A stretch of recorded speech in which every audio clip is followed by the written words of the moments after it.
I married a wonderful man Yes, you did. named Dax Shepard, who doesn't at all play hockey and is obsessed with off-roading. Yes. And wrote and directed Chips and gave me a job because of it. So So you got a gig out of it. I didn't lose. Right. You know? Now, he did all his stunts. He did all his writing in this, correct? He does, yeah. He Are you good? Are you fine with that? Is he that good that you don't have an issue of him going ahead and doing his own stunts and riding? No, like my DNA tells me to be nervous. Sure. But I'm also very much like fact over feeling, and he is safer driving a motorcycle blindfolded at 80 miles an hour than I am just walking in a straight line.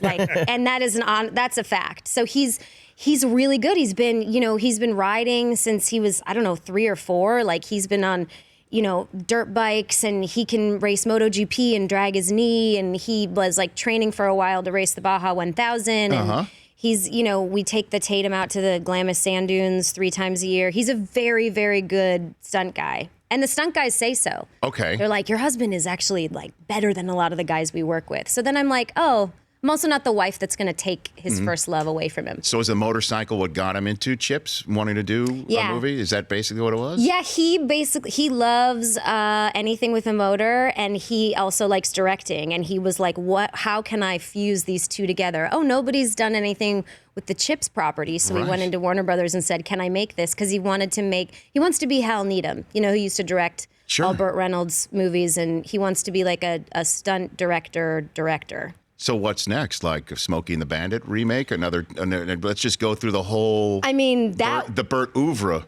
All of the but the problem is you don't remake movies that are perfect. Okay.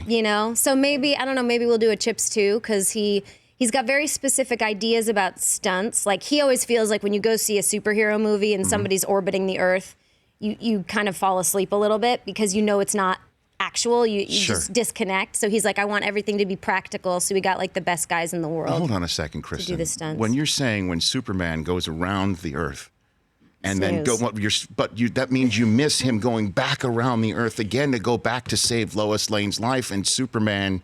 It's beautiful. 2, I think it is, or Superman 1. Is that Superman 2? I think it's 2, With General Zod. I mean, you're destroying my. I'm sorry. I don't mean to. Reality. But there's an argument made from the director's perspective that if it's not practical, then like the emotional tie isn't there. And I really respect that about Dax. Okay. The Rich Eisen Show, weekdays at noon Eastern on Audience.